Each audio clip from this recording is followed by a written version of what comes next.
Hey everybody, Isaac Brooks back with yet another video.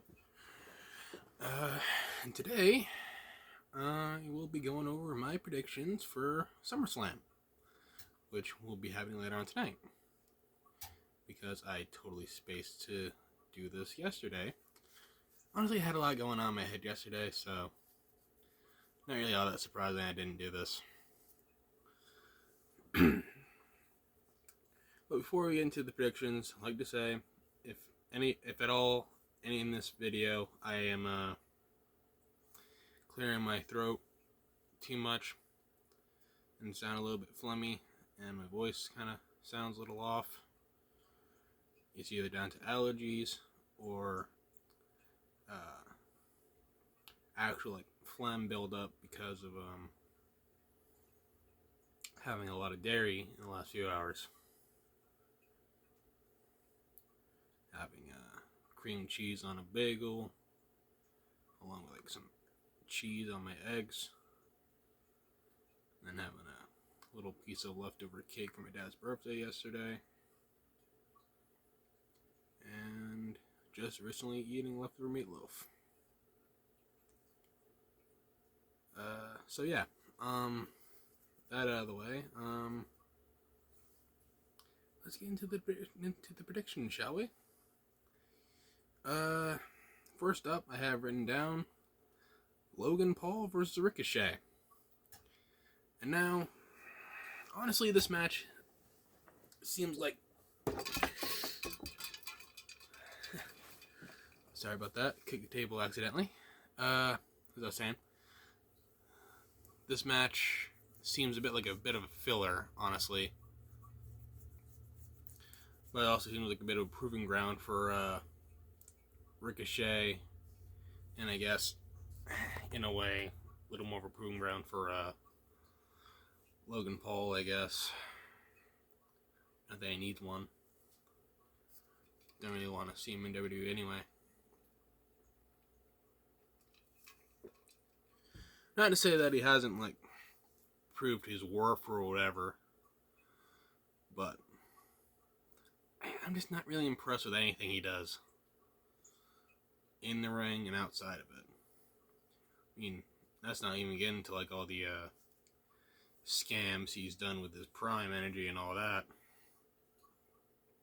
But that's neither here nor there. I'm sure this match will be entertaining because of all the high flying stuff in this. But my bet, Ricochet to defeat Logan Paul.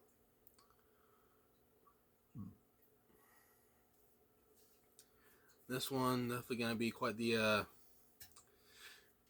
interesting one, to say the least. Especially with not really sure how it's gonna go down. And that being the MMA rules match between Ronda Rousey and Shayna Baszler.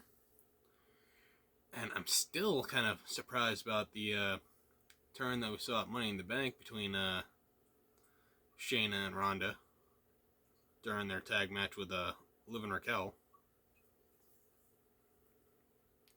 But I guess with all the rumors going around of Ronda leaving the company again, taking a leave of absence for whatever reason, and having plans to get back into the octagon for the UFC, I guess it makes sense for the turn to happen, and then have this match come up.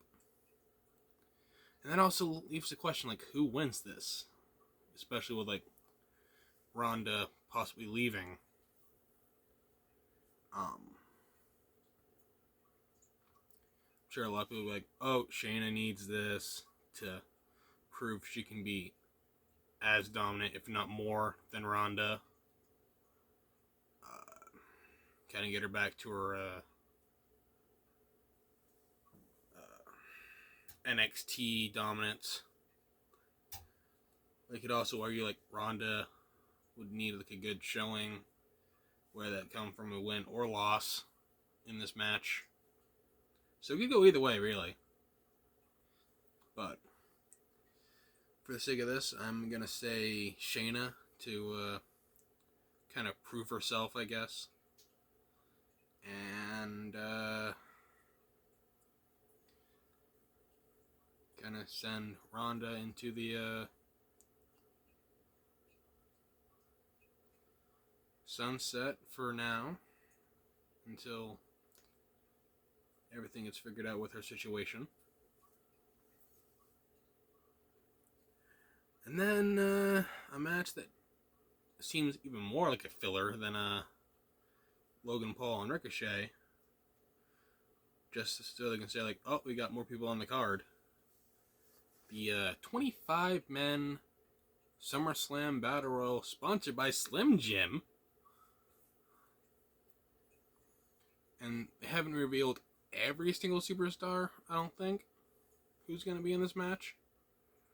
They showed a picture of, like, not even half on SmackDown. So you got, like, so far revealed, like, in that picture they had LA Knight, Sheamus, The Miz, I believe Shinsuke Nakamura,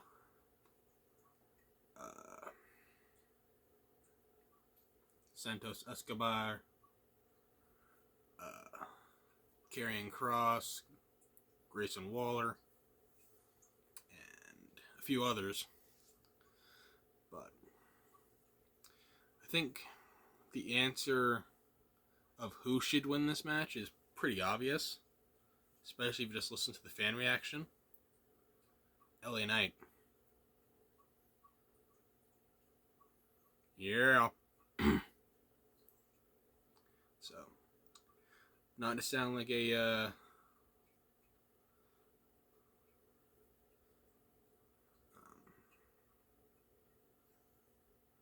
what's the word I'm looking for here?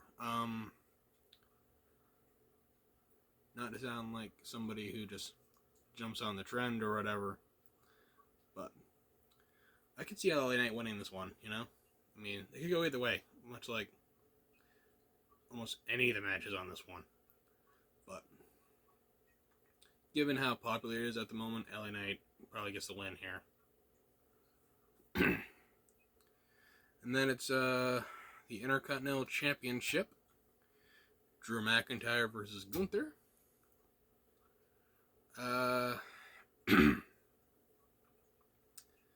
And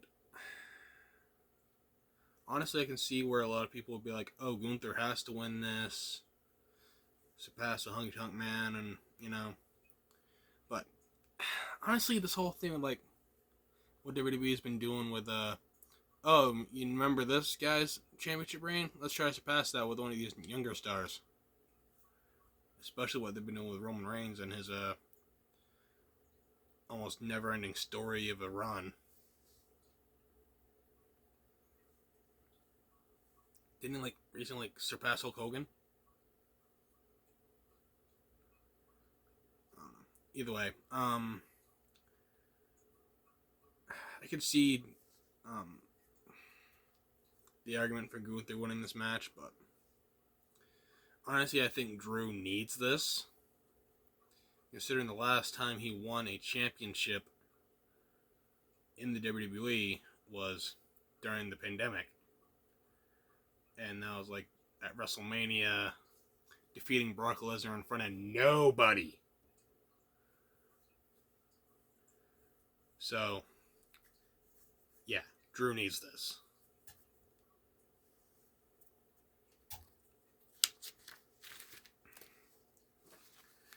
And then, speaking of people needing a win, Cody Rhodes versus Brock Lesnar. Now, they've already had two other previous matches. One where Cody won, kind of by a fluke, if you ask some people. Especially, like, Lesnar having his shoulders pinned to the ground after locking Cody in that armbar move. And then the second match, Cody passed out. And Lesnar got the win from that. So, if they really want to build Cody to a certain point where he is a believable contender for any of the world titles again, they have to have him beat Brock Lesnar.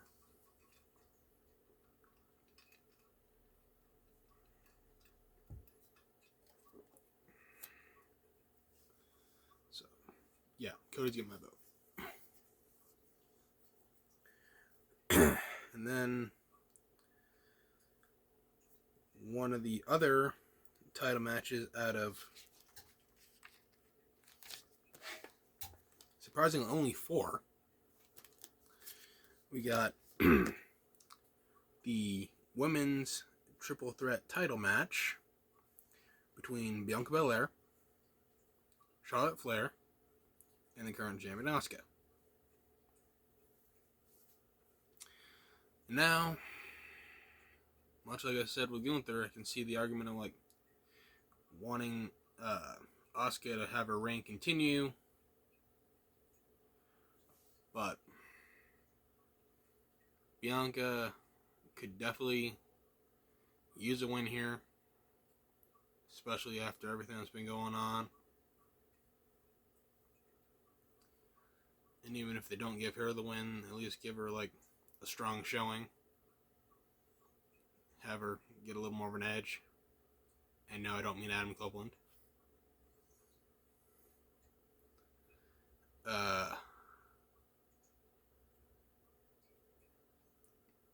And the whole thing like Charlotte winning, please no. Please no. She's already won enough. I mean, I get it. They want to have her have as much of a legacy as her father, the Nature Boy, Ric Flair. But, come on. Bianca has way more talent than Flair. Might be a bit of a hot take for some of these people that might be watching this, but guess what? I don't care.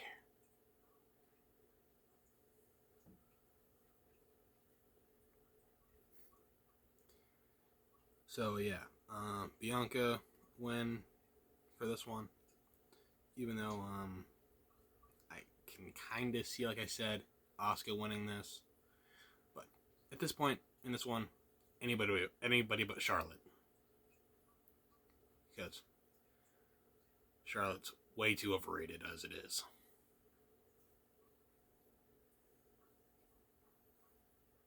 And then we got yet another rematch. Finn Balor versus Seth Rollins for the World Heavyweight Championship.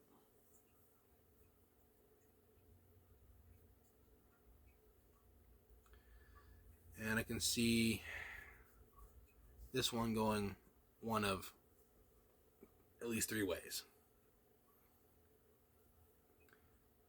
Either Seth Rollins retaining the title, Finn Balor winning, or the wild card Damian Priest, Senor, Money in the Bank,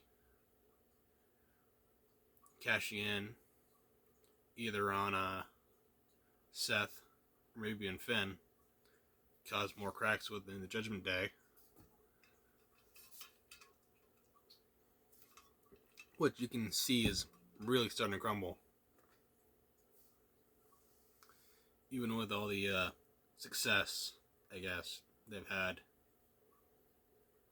with Rhea Ripley being World's Women's Champion, and Dominic winning the NXT North American Championship.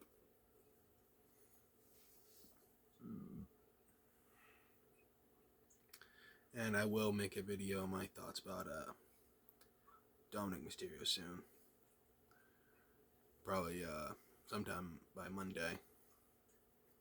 So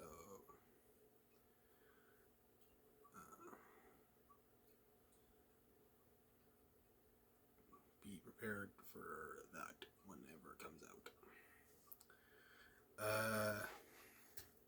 So with my solid prediction, I'm gonna say Seth Rollins retains. Probably mostly due to the fact of the shenanigans within the Judgment Day. Because you could have like Damian teasing a cash in, and then like Finn getting all distracted and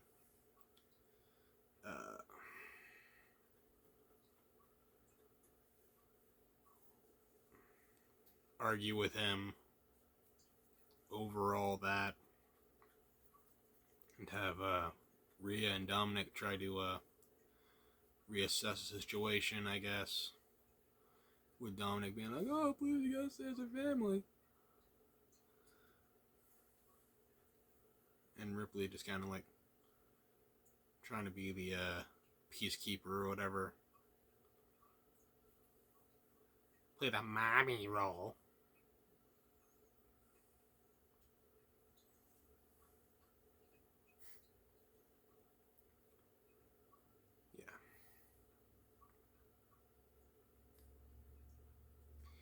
And then, probably one of the more interesting main events I've seen coming in a long time. Jey Uso versus Roman Reigns in a trial combat match for not just the undisputed Universal Championship, but also the right to be called the Tribal Chief.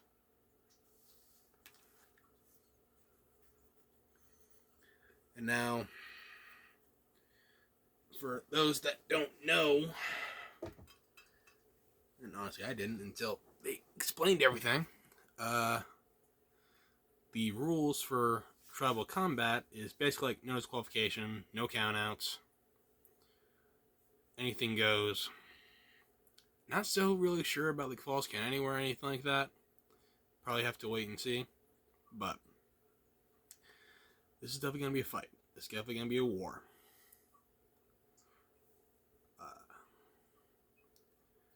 And with the no disqualification factor, you can definitely bet that Solo Sikoa will definitely get involved.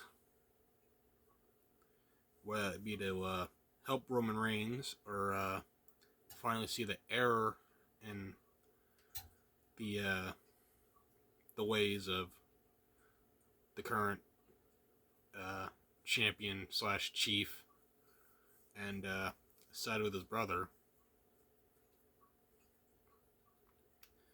But I don't know. And there's also a lot of rumors about The Rock showing up at some point during the show, which I wouldn't really get my hopes up about. As cool as that would be to see,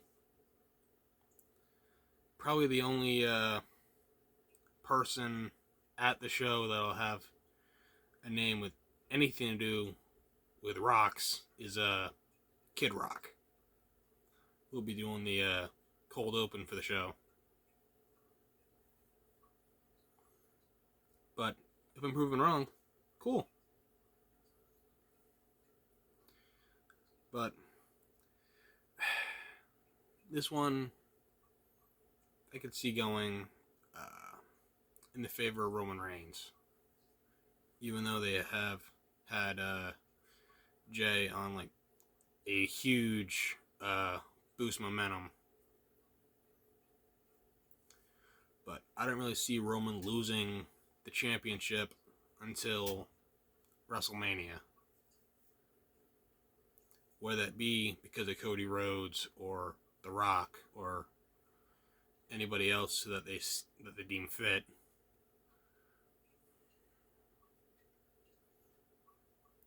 So, as much as I'd like to see Jey Uso and hope that Jey Uso can get one up and over Roman Reigns,